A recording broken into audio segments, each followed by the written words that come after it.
Hi everyone, it's Jonathan from Vaboo here. It's been an interesting couple of weeks in the property world, lots of comings and goings, ongoing saga of Section 21. But at Vaboo, we continue on our journey to improve the image of the private rental sector, one agency at a time. And today I'm really pleased to release episode 2 of our Heroes of Agency video, where we are going to hear about the amazing journey of one of the largest franchised agents in the UK. And he's going to share how, by showing customers that he cares, he's dramatically grown his business from 100 to over 700 managed properties. So sit back and relax, and welcome to Vaboo Heroes of Agency episode 2.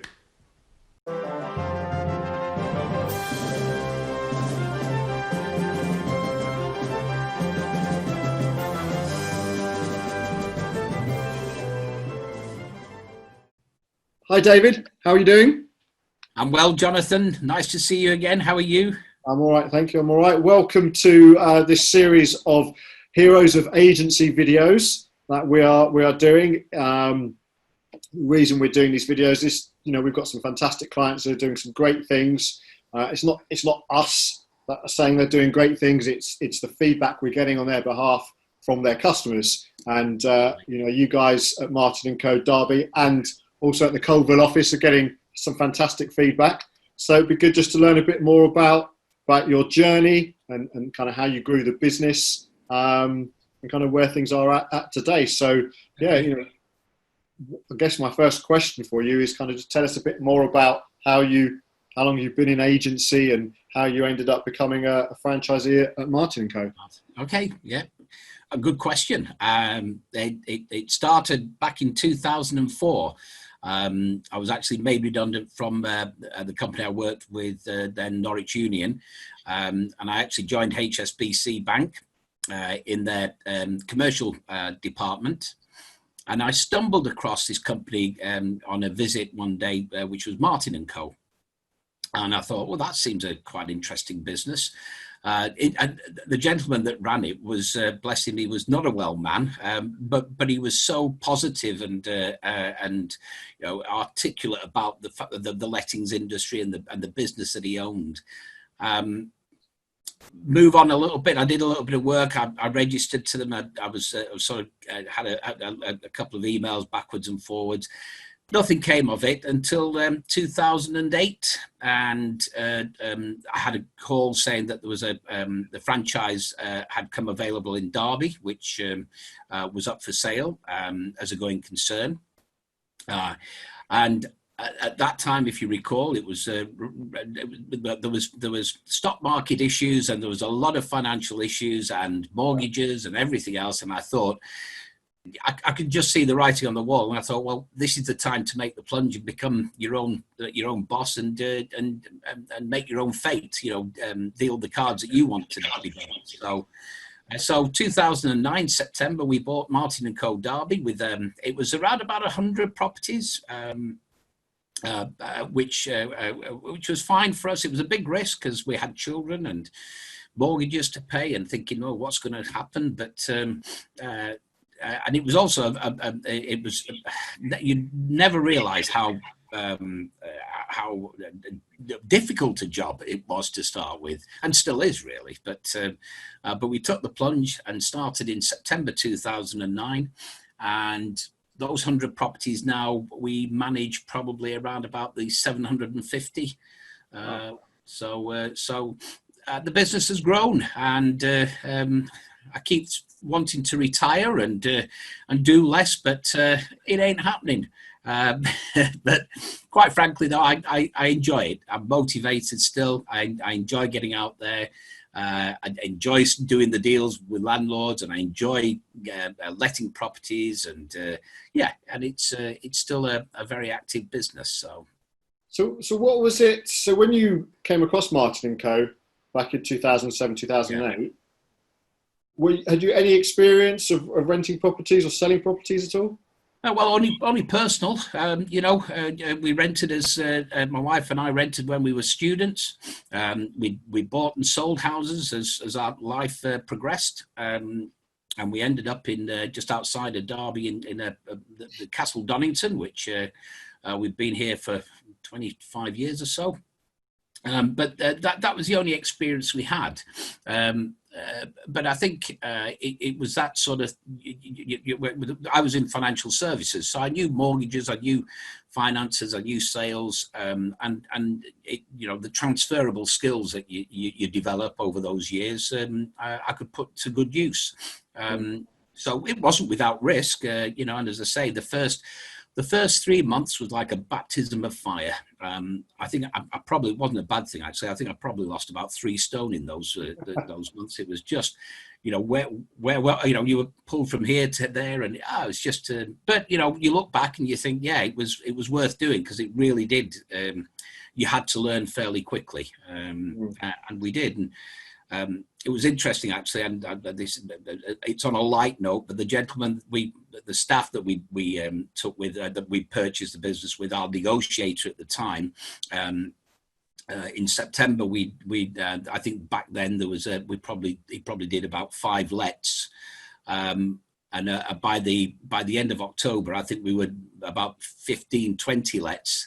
And he couldn't take it, so he gave his notice in and went and did work somewhere else, because it was too much for him. So that's how rapid we grew. So So what sort of things did you implement over that 10, 11 year period to go from 100 to 750 properties? Good question again. What did we implement? Process is important, and also. The fact that you want, your name, your brand, you want to be known in the marketplace as being somebody that. One of our little sayings is, "We care." It's as simple as that. We care. We care with our landlords who give us their properties to manage, and in good faith. We want to be looking after them, and we care about our tenants, and so our reputation, I think, grew as being an agent that does stand by what they say. We early on we sat the Association of Residential Letting Agents exams, so the ALA qualification, so that my wife and I then became qualified, which I think again gives you a little bit more kudos. But it was important for us to manage the process, manage the business, and by default, we grew the business very, very much on just word of mouth. It was very, very little marketing. So all of a sudden, I was doing appraisal after appraisal, and because so and so told so and so that Martin and Co was the agent to go to. So, so yeah, it worked. Yeah, so I think that's fantastic, being able to get that sort of reputation. So over the last few years, there's been a lot of evolution and change going on in the industry. Just a bit. Some good, some not so good. So what have you done over the last year to 3 years to kind of cement your place and continue that message that people should come to you versus the other agents in the area? Yeah, we're never complacent. I think again, the industry has changed since we first came into it, and it's going to change again. So we're never complacent. We're always looking to see how we can reinvent ourselves or do things better. Again, one example would be that I think you and I met probably about 12 to 18 months ago, actually now, at one of the conferences. I think, was it the Property Ombudsman course, or was it the ALA one? I think it was the ALA one. I think, yeah. The ALA one, yeah. So and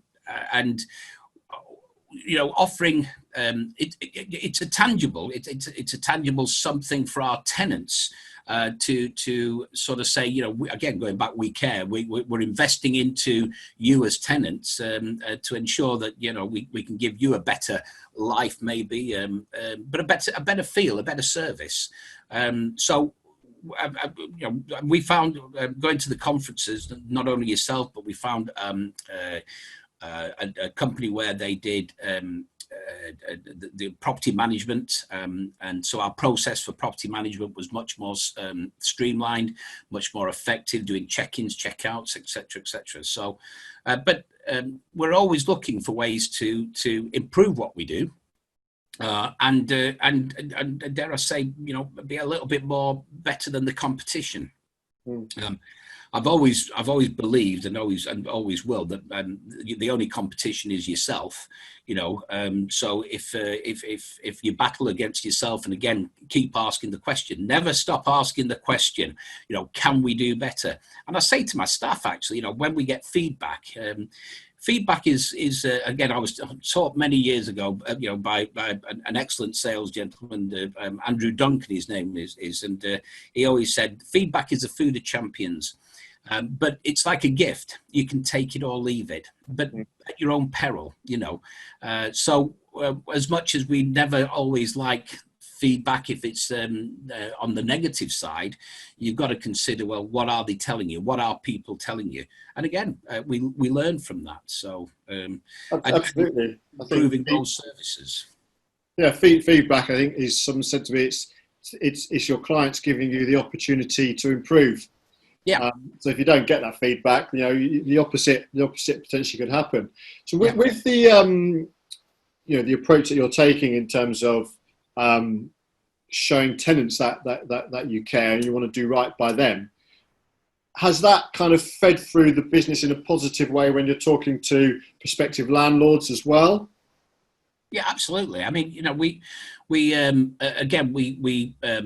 work hard again to ensure that we get the reviews. So we use Google Review quite a lot, which and again, interestingly, we do tend to find, when I ask landlords, well, how did you find out about Martin and Co? If it's not word of mouth, it's normally because we're one of the top in the Google reviews.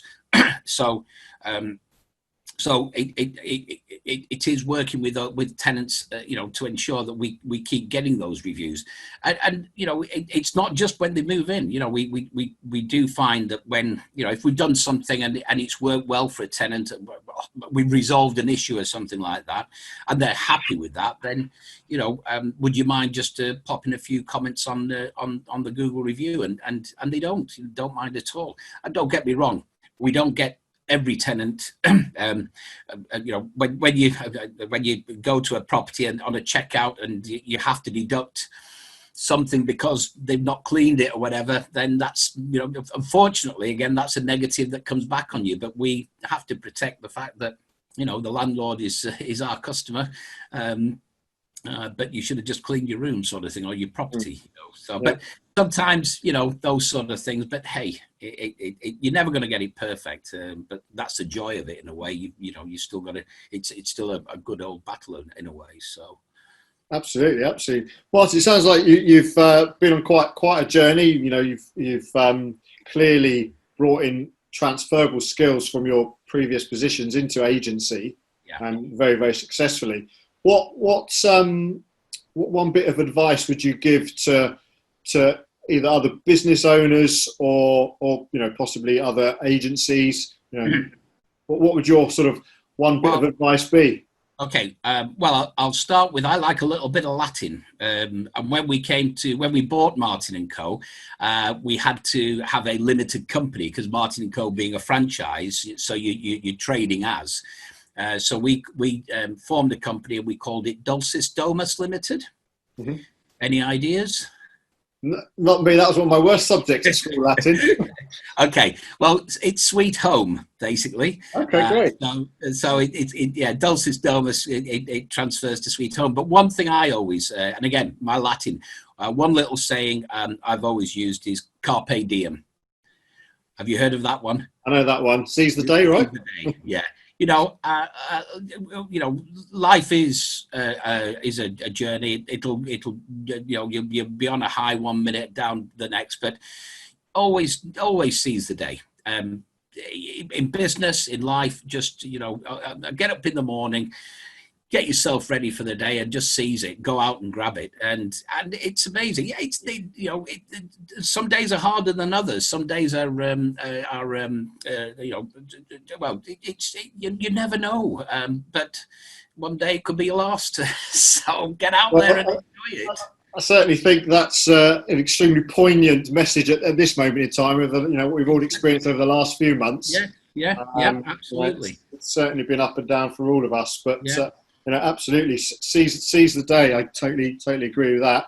My final question for you, as we call this series the Heroes of Agency. Yes. Do you have a favourite superhero, David? A favourite superhero? I could say my wife, just to be in the good books. Oh gosh, superhero. Gee whiz. There'd probably be several. I mean, my superheroes are the people that do the jobs that I would never want to do. And I'm not sure if you're talking about the fictional or the fact. I love all the Marvel films, if that's any good. But I was thinking of fictional, but fact is fine. Well, I mean, let's look at it. The superheroes have got to be the NHS at this moment in time. So I mean, what work and putting themselves on the line is just incredible. On a fictional side of thing, I think would be Thor, probably. Okay. Yeah, because he goes out and he's quite a character, and it's just great films, aren't they? Fantastic. Yeah, absolutely. Well, I think the message you sent out there in terms of seizing the day, and the NHS, absolutely. I think I couldn't finish things off in a better light than that. So, David, thank you very much for your time, and my pleasure. Look forward to continue working with you over the next 12 months or so. Brilliant. Thanks, Jonathan. Thanks, David. Take care. Cheers.